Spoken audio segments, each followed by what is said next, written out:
Good morning. ഞാൻ ഈ വീഡിയോയിൽ കാണുന്നൊരു ചെടി കണ്ടോ? പുളിയുടെ ഇല പോലത്തെ ഒരു ചെടി. ഈ ചെടിയുടെ പേരാണ് അഗസ്ത്യച്ചെടി, അഗസ്ത്യച്ചീര. നിങ്ങൾ കണ്ടിട്ടുണ്ടോ? കണ്ടു കാണും അല്ലേ? ഇത് വളരെയധികം ഈ അഗസ്ത്യച്ചീര ഇലകൾ പാചകത്തിനായിട്ട് ഉപയോഗിക്കുന്ന ഒരു സസ്യം കൂടിയാണ് കേട്ടോ. അതിൻ്റെ പൂവ് ഇലയൊക്കെ പാചകത്തിനായിട്ട് ഉപയോഗിക്കും. ശരീരത്തിലെ വിഷാംശം നീക്കാൻ ഉപയോഗിക്കുന്നു.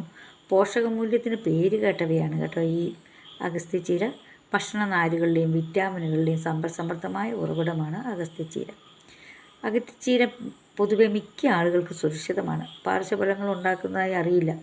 ഇന്ത്യയിലെ പരമ്പരാഗത വൈദ്യത്തിൽ അഗസ്ത്യച്ചീരയ്ക്ക് പ്രാധാന്യം അർഹിക്കുന്നുണ്ട്. പ്രമേഹവിരുദ്ധമാണ്, കൊളസ്ട്രോൾ ഉണ്ടാകുന്നില്ല, വണ്ണം കുറയ്ക്കുന്നു, കരൾ വീക്കം, കരൾ സംബന്ധമായ രോഗങ്ങൾ, ഇതിനൊക്കെ ഈ അഗസ്ത്യച്ചീര വളരെ ഗുണം ചെയ്യുന്നവയാണ്. ഞങ്ങൾ ചെറുപ്പത്തിൽ ഞങ്ങളുടെ വീട്ടിൽ അമ്മ ഞങ്ങൾക്കിത് തോരൻ വെച്ച് തരാറുണ്ട് കേട്ടോ. പല ഇലകളും തോരൻ വെച്ച് അമ്മ തരും. ഞാൻ പറഞ്ഞിട്ടുണ്ടല്ലോ, ഒരു വൈദ്യർ ഫാമിലി ആയതുകൊണ്ട്, പരമ്പരാഗത വൈദ്യ ഫാമിലി ആയതുകൊണ്ട് ഞങ്ങളുടെ വീടിനുള്ളിൽ ഇറച്ചിക്കും മീനിനും 2ാം സ്ഥാനമേ ഉണ്ടായിരുന്നുള്ളൂ.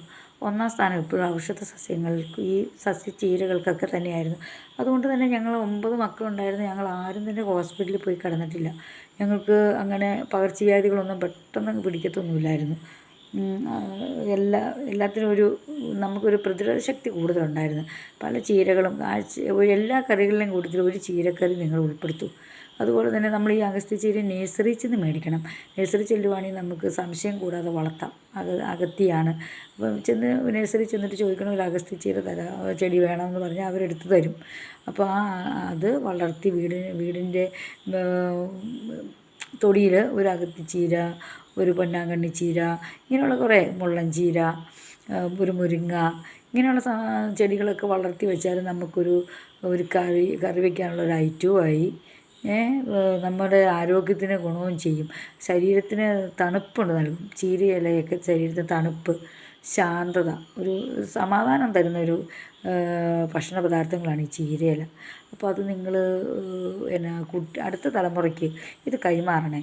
ഈ മുത്തശ്ശിമാരൊക്കെ ഉണ്ടല്ലോ, അവർക്കൊക്കെ ഒരുപാട് ചെയ്യാനുണ്ട്. അവരൊക്കെ വെറുതെ ഓരോ കാര്യങ്ങൾ അവർ മക്കൾ നോക്കുന്നില്ല, മകൻ നോക്കുന്നില്ല, മകൾ നോക്കുന്നില്ല, മരുമകൾ നോക്കുന്നില്ല എന്നൊക്കെയുള്ള അടിയും പ്രശ്നങ്ങളൊക്കെ കഴിഞ്ഞിട്ട് അവരതൊക്കെ എന്താണെന്ന് വെച്ചാൽ അവരിൽ മാത്രം ഫോക്കസ് ചെയ്യുന്നുണ്ട്. നമ്മളിങ്ങനെയുള്ള പ്രകൃതിയിലേക്ക് ഇറങ്ങും. നമ്മൾ വെറുതെ പെൻഷനൊക്കെ ആയിട്ടിരിക്കുന്നത്, നമ്മൾ പ്രകൃതിയിൽ ഇറങ്ങി 10 ചെടി നോക്കുക, ചെടികളെ അല്ലെങ്കിൽ ഇങ്ങനെയുള്ള സസ്യങ്ങളെയൊക്കെ കൊച്ചുമക്കൾക്ക് പറഞ്ഞു കൊടുക്കുക. കൂടാതെ പറമ്പിലിറങ്ങി കുറച്ച് ചെടികളൊക്കെ പറിച്ചും നട്ടുമൊക്കെ വയ്ക്കുക.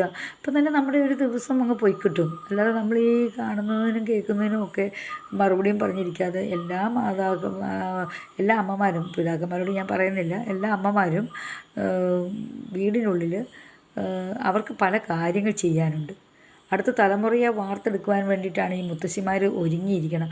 അല്ലാതെ എപ്പോഴും ഈ സാമ്പത്തികവും, എപ്പോഴും ഞങ്ങളെ ആരെങ്കിലും നോക്കുന്നുണ്ടോ, അല്ലെങ്കിൽ അവൾ എന്നെ നോക്കിയില്ലല്ലോ, അവൾ എനിക്ക് അത് തന്നില്ലല്ലോ, ഇത് തന്നില്ലല്ലോ എന്ന് പറഞ്ഞ് മകനോട് ചെന്ന് പരാതി പറയാതെയൊക്കെ നമ്മളിങ്ങനെയുള്ള കാര്യങ്ങളിൽ വളരെയധികം മോട്ടിവേഷൻ കൊടുത്ത്, പച്ചക്കറികൾക്ക്, ഔഷധങ്ങൾക്ക്, 10 കോഴികൾക്കൊക്കെ മോട്ടിവേഷൻ കൊടുത്ത് നമ്മൾ മുൻപോട്ട് പോയാൽ നമ്മൾ ഒരു പ്രശ്നക്കാരുമല്ല. നമ്മൾ ഒരു വിധത്തിലും നമ്മൾ ഒരു ബുദ്ധിമുട്ടും ആർക്കും ഉണ്ടാക്കില്ല. അതുകൊണ്ട് നമ്മൾക്കും സമാധാനം കിട്ടും, അവർക്കും സമാധാനം കിട്ടും. വീട്ടിലൊരു അംഗീകരിക്കപ്പെട്ട ഒരു അലങ്കാരമായിട്ടൊരു മുത്തശ്ശി തീരുകയും ചെയ്യും കേട്ടോ. ഓക്കേ.